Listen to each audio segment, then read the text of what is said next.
여러분 안녕하십니까? 누리 PD 김전입니다. 자, 운명의 2024년 11월입니다. 이재명 위기설, 이재명 사법 리스크.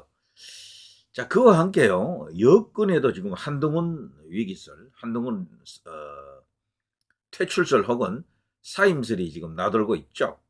본인은 아니라고 이제 말하겠습니다만 그 지지자들은 어림도 없어, 택도 없어 이렇게 말하겠지만 전체적으로 어, 여야 간의 차기 주자 레이스에서 1위를 달리고 있는 인물들이죠. 어, 이재명이가 압도적인 상황이긴 하지만 어쨌거나 야당은 이재명, 여당은 한동훈 중심으로 지금 차기 레이스가 진행 중에 있습니다. 근데 이 두 사람이 공교롭게도 같이 일대 위기를 맞았다라고 볼 수 있겠죠. 자, 지금 나와 있는 뉴스를 조금 보면요. 누가 더 위기냐를 놓고 따지기가 어려울 정도로 두 사람 다 지금 늪에 빠진 상황이다. 저는 그렇게 봅니다. 이재명 부채 폭풍, 부채 폭풍, 금융 약자 벼랑 끝 내몰고 있다. 비극 연쇄거리 끊어내자. 자, 저 지지율 관리를 위해서 저러는 것이다. 자기 방탄을 위해서요. 광장에서 외치는 것도 중요하겠지만 저런 식으로 뭐 대중들의 관심을 끌만한 이슈를 포퓰리즘, 적당한 포퓰리즘을 섞어서 말하는 것. 이재명의 전형적인, 전통적인 수법이죠, 저거. 자, 한동훈 동덕여대 점거농성. 이게 굉장히 이제 사태가 커졌습니다. 레카를 갖고 온 곳에다가 다 그걸 그냥 난리를 쳐놨더라고요. 뭐 그냥 건물에다가 땅바닥에다가 학교 들어오는 진입로에다가 전부 그걸 그냥 갖고 이렇게 뭐 자신들의 주장을 이렇게 옮겨놓은 것이지만 너무 심했어요 보니까. 지금 뭐 나와 있는 이야기로는 그거 복구하는 데만 무려 뭐 50억이 넘는 게 들어간다 그러는데요.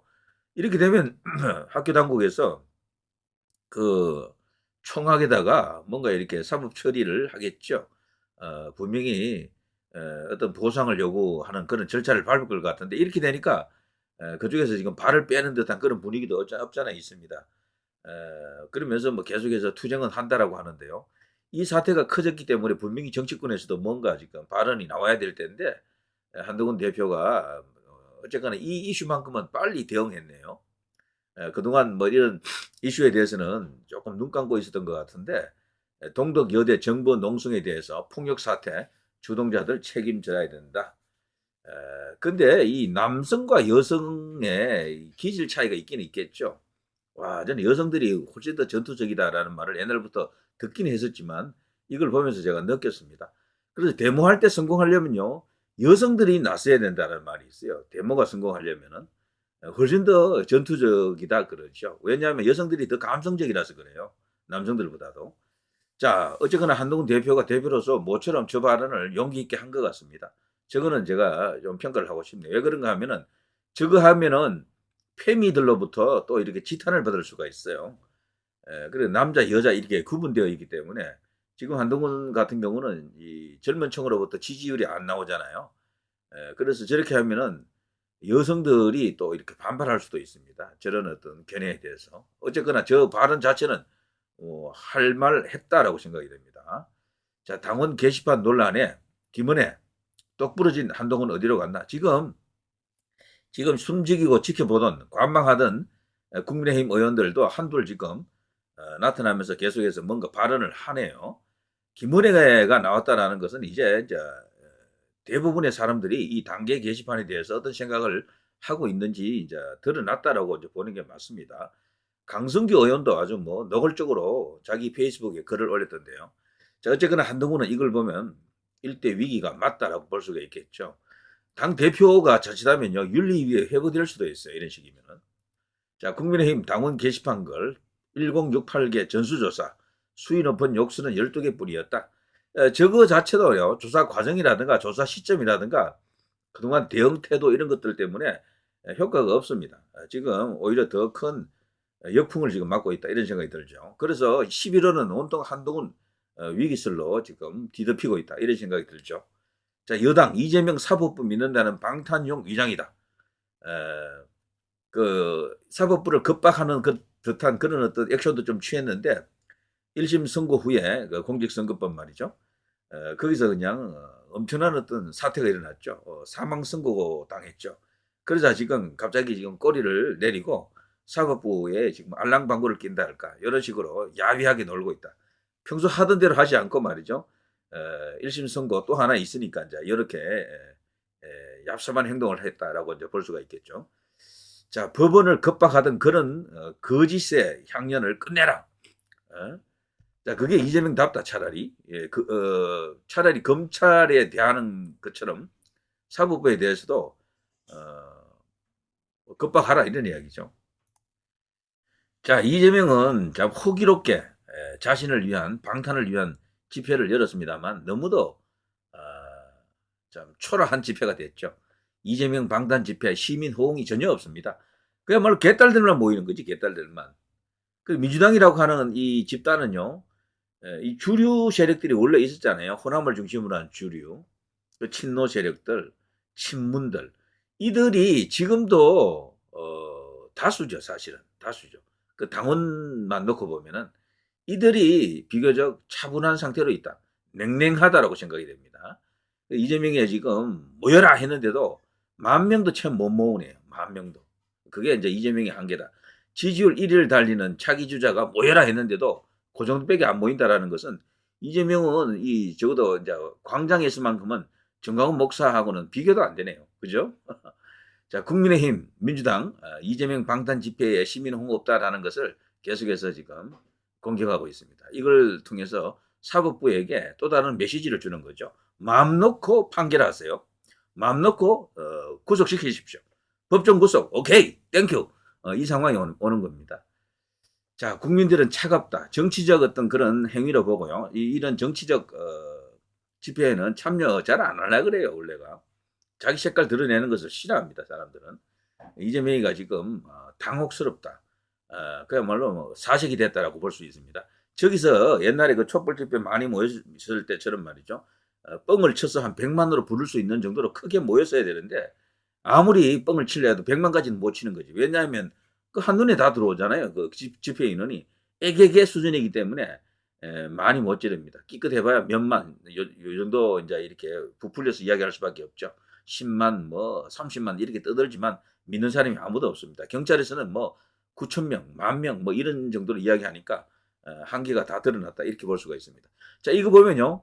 이재명도 엄청난 사법 리스크인 것은 확실하죠. 이번에 또 사망 선고가 또 이렇게 하나 더 생겼다.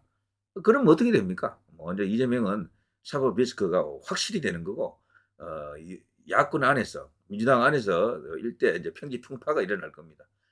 그래서 전쟁이 터지겠죠. 이재명으로는 안 된다. 선수 이제 교체하자 이런 운동인데요. 이미 물밑에서는 그게 이제 본격적으로 진행 중에 있습니다.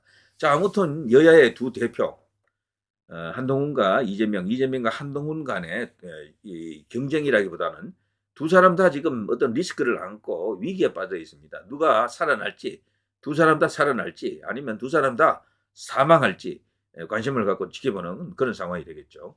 야권에서는 이재명이가 아웃되면은 그 자리를 누가 이어받을 것인가, 이게 지금 천미의 관심사고요. 여권에서는 한동훈이 만일에 낙오하면은 그 자리를 누가 또 이어받을 것인가, 아니면은 여러 사람이 경쟁하는 구도가 될 것인가, 이런 게 지금 흥미로운 상황입니다. 오세훈 시장이 지금 위기에 지금 빠졌던데요. 명태균하고 지금 물려가지고 그거 감탄치가 않겠더라고요. 자, 그렇게 되면 여기도 심상치가 않습니다. 한동훈도 아웃되고 오세훈도 아웃되고 홍준표 시장이 그렇다고 그걸 다 이렇게 받아먹기에는 무리예요, 이분도. 그럼 다른 사람이 필요하잖아. 그래서 지금 다른 사람을 빨리 띄워야 된다니까요.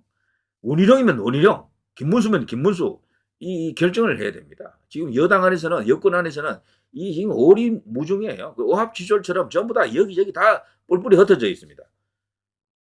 선수를 세워야 된다니까요. 그 선수를 어떻게 세울 겁니까? 조중동이 점지해 주는 대로 따라갈 거예요, 그러면은? 한동훈을 점지했죠, 조중동이.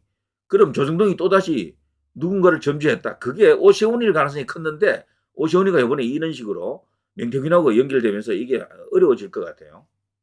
제 생각에는 조중동이 만일에 다른 선택을 한다 그러면은 이준석도 어렵습니다, 지금은. 이준석이도 명태균에 의해 가지고 지금 유탄을 맞을 것 같은데 여기도 지금 어떻게 보면 몸통이야. 여기 이제 이준석이가 사법 처리될 가능성도 커요, 이준석은. 이준석도 아닙니다. 누구겠습니까? 제가 볼 때 조정동이 선수를 내세울 대체 카드는 유승민일 것으로 봅니다. 유승민. 그거 원하십니까? 그거 싫죠. 그러면 빨리 원희룡이든 김문수든 띄워야 된다니까요. 지금 다른 소리 하고 있을 때가 아닙니다. 그게 지금 가장 중요해요. 이재명 아무리 까봐야 그 소용없어요, 사실은. 이재명은 우리가 벌써 3년간 깠지만 아무런 지지율에 영향을 못 주잖아요. 그래서 지금 그것보다는 이재명을 잡을 선수 혹은 뭐 이재명을 대신한 누군가 나오더라도 이길 선수를 빨리 이쪽에서 발굴을 해야 됩니다. 윤석열 대통령이 다시 뭐 출마하는 것도 아니고 그렇다면 차기 주자를 지금 무대 위로 올려야 되는 거죠. 김문수가 지금 여론조사에도 나타나지 않고 있고 그런 가운데 지금 갤럽 여론조사 나왔잖아요. 여기에 김문수가 나왔더라고. 1%. 이 1%가 왜 나왔는가 하면요. 이 한국갤럽은 여론조사 방식이 주관식입니다. 이름 안 불러줘요, 사람들. 귀하가 차기 정치 지도자, 나라를 이끌어갈 정치 지도자, 대통령감으로 누가 좋다고 생각하십니까? 주관식으로 또 물어버린다고. 거기서 1% 이상 되는 사람만 여기 표시를 해줍니다. 딱 8명 나왔네. 김문수가 처음 나왔을 때는 4.8%인가 그렇게 나왔잖아요. 엄청나게 많이 나왔어. 그때는 국회에서 김문수의 그 이제 국적 발언, 박근혜 대통령 그분이 뭐 뇌물죄면 나도 뇌물죄 이런 발언이 막 나왔을 때예요. 그리고 김문수 이야기가 뉴스에 팍 많이 이렇게 거론이 됐습니다. 그 당시에.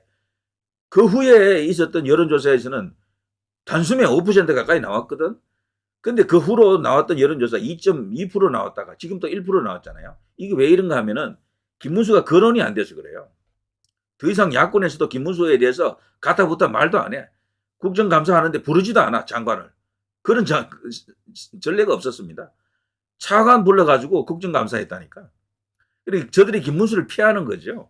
이거는 달리 말하면 김문수의 경쟁력, 김문수의 잠재력을 보여주는 것이다. 가능성을 보여주는 것인데 어쨌거나 저들은 김문수를 피하려고 합니다. 왜냐? 청렴한 데다가 능력도 있고 그리고 이 스토리텔링이라 그러죠. 서사가 가장 화려합니다.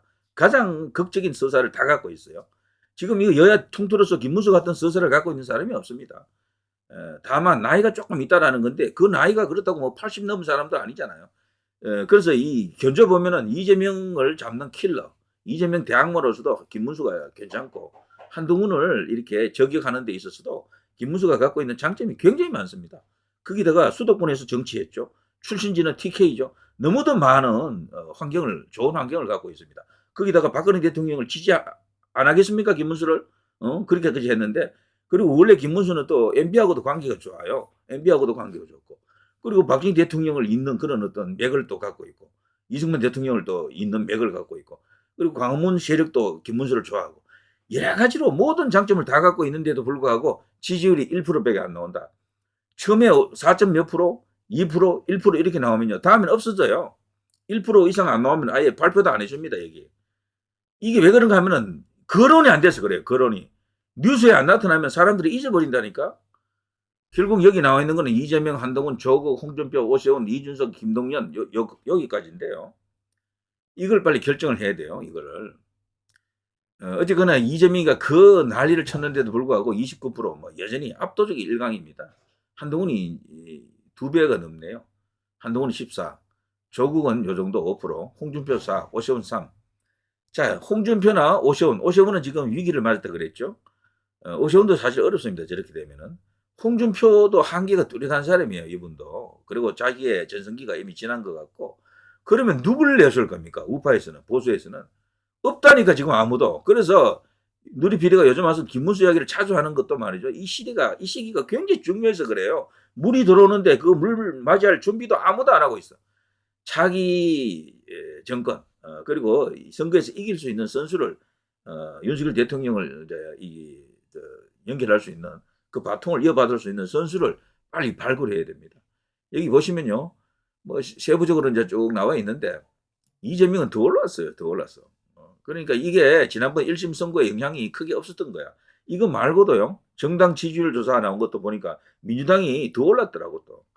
이거 말고 또 다른 여론조사 있습니다. 차기 주자 공정에서 발표한 거.